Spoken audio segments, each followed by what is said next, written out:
Yes, my dear friends, welcome back to the channel. Very good afternoon to you guys all out there, or evening, depends on where you are. Ladies and gentlemen, in the next 30 to 40 hours, yes, no longer 48 hours, in the next 30 to 40 hours, the transfer window will be shut for the Club World Cup to begin. Ladies and gentlemen, let's get started. What is happening in the market so far? Chelsea, Arsenal, Liverpool. What is happening? Well, quickly, before we get to that, Thomas Tuchel, former Chelsea head coach, Thomas Tuchel, yes, now the English national team head coach, the Three Lions head coach, Thomas Tuchel. Right now, ladies and gentlemen, Thomas Tuchel has won all three games as England boss without conceding a single goal. Building a squad. Like the English will say, football is coming home. English will say the football is coming home. Really? Yeah, maybe finally football is coming home. Maybe finally football is indeed coming home. 3 games without conceding a single goal. Defensive work, Thomas Tuchel. I am not here to praise him because the teams he played with, they are not those top. It's not Spain, it's not Italy, it's not Belgium. Yeah, you get what I mean? Yeah, but 3 games, 3 wins so far since his appointment. Ladies and gentlemen, it is what it is. Now, before we go to Chelsea, I want to talk about a few things. Thomas Frank has told Brentford he wants to leave for Tottenham Hotspur. Thomas Frank has informed Brentford that he wants to leave and accept the job to become Tottenham Hotspur's next coach. Frank's camp are already in talks over terms with Brentford. Yes, he is, as we speak, the clear front runner to replace Ange Postecoglou. For me personally, my opinion on this, Thomas Frank is making a very big mistake. He wouldn't last at Tottenham. No, he wouldn't last. A coach like Ange Postecoglou, second season, won Europa League title for Tottenham in 17 years, and he was sacked. He was not given the option or another opportunity for 1 more season. Yes, they struggle in the Premier League, 17th in the Premier League, but he won a title, European title for Tottenham, which eluded them. A title that eluded Tottenham for 17 good years. Yet he was sacked. Thomas Frank, if I were him, I wouldn't take up this job. Meanwhile, come to think of it, it is not like an upgrade on Ange Postecoglou. Assuming Tottenham goes in for a coach, that is an upgrade on Ange Postecoglou, then yes, admittedly, yeah, we'll say, okay, we won Europa League, but the Premier we didn't do well. We need a coach that is ahead of. But Thomas Frank and Ange Postecoglou, there's no big difference. No big difference. Listen, next season, between August and December, mark my word, Thomas Frank will be sacked. Yeah. I'm the one saying it. In 5 months, once the season begins, in 5 months, Thomas Frank will be sacked. As long as Daniel Levy remains the one in charge at Tottenham, and with the current squad that they have, oh come on, Ange Postecoglou would have done better because he already started building a squad and a team. And with them winning a trophy, that would have served as a motivation for the entire team, entire squad, including the backroom staff. They know what they did to win the trophy against Man United. Ladies and gentlemen, it is what it is. We move on. Hey, before I go to Chelsea, I've heard Arsenal fans, mocking Chelsea, and not just Arsenal fans, but they were like, wow, they buy Kepa. Kepa, do you know how much we bought Kepa? Arsenal fans, do you know how much Chelsea spent to buy Kepa? I heard an argument on X about Kepa going to Arsenal, and many were of the view that why would Arsenal have Raya and go for Kepa? Kepa is going as a backup, but he said he want to compete.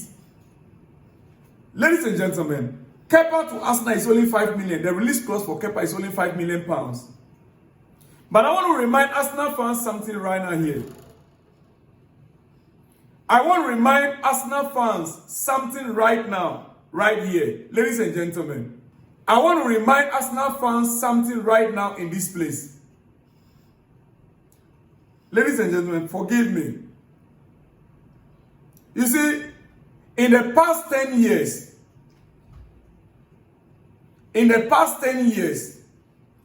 Chelsea, yes, Arsenal fans are saying that Chelsea signed how many players in the past 10 years? In the past 10 years, Chelsea won UEFA Champions League. Two UEFA Champions League. 2012 to... Okay, now let me just limit it to 10 years. In the past 10 years, 2012, let's take it out. Let's minus 2012 Champions League.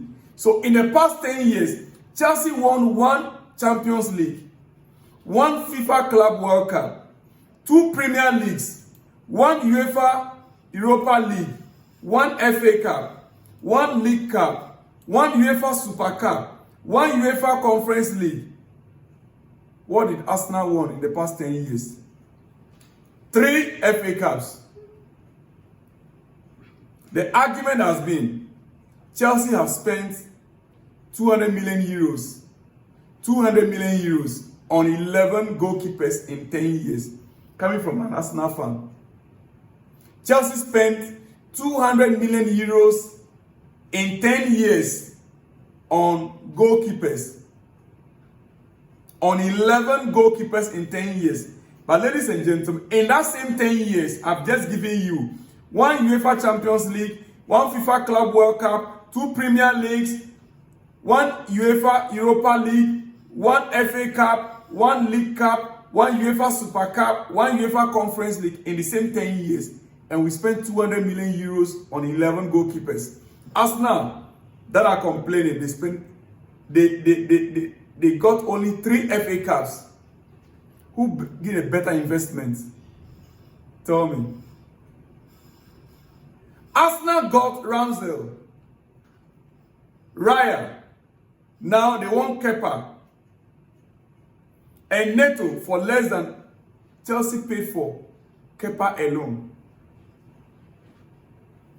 They got Ramsdale, Raya, Kepa on loan then, and Neto for less than Chelsea paid for Kepa alone. Ladies and gentlemen, here is all the goalkeepers Chelsea got in the past 10 years.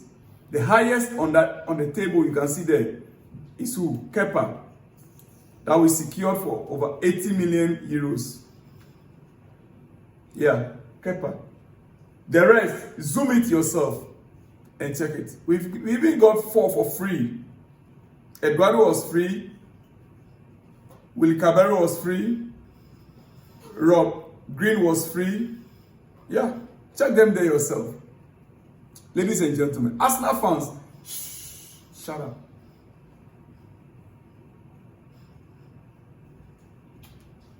Now let's get to some transfer news and now let me get out of this place. It is hot in the afternoon. My body is hot.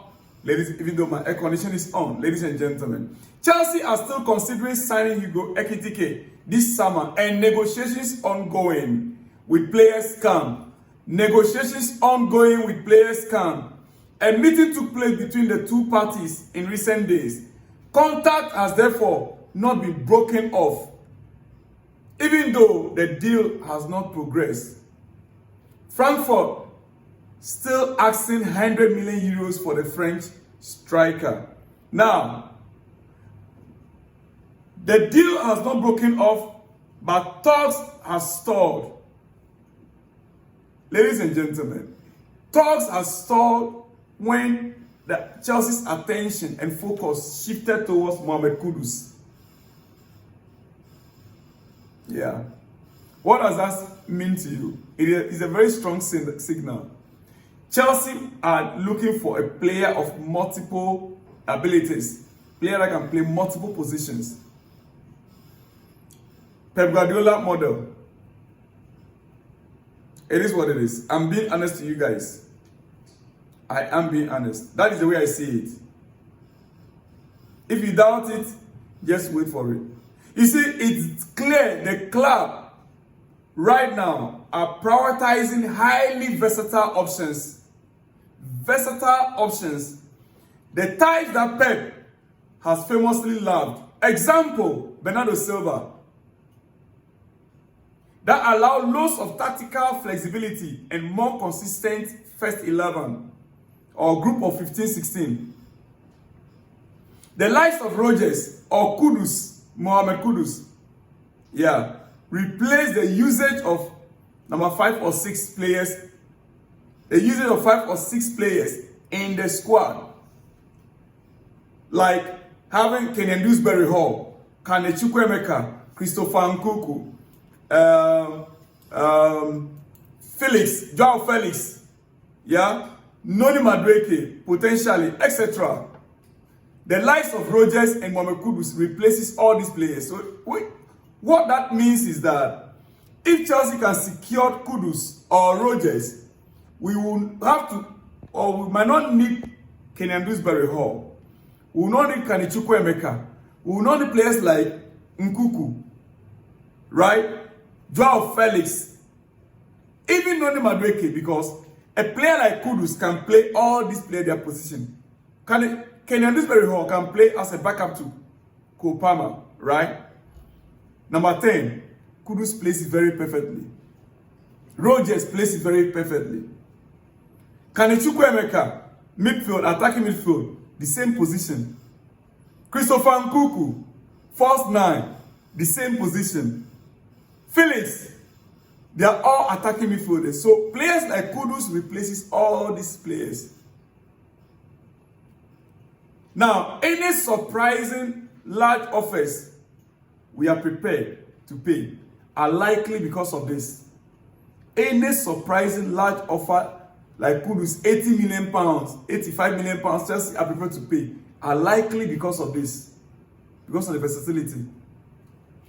Would almost certainly make back whatever we pay for such a player with consequent sales later in the window. Ladies and gentlemen, I am about to run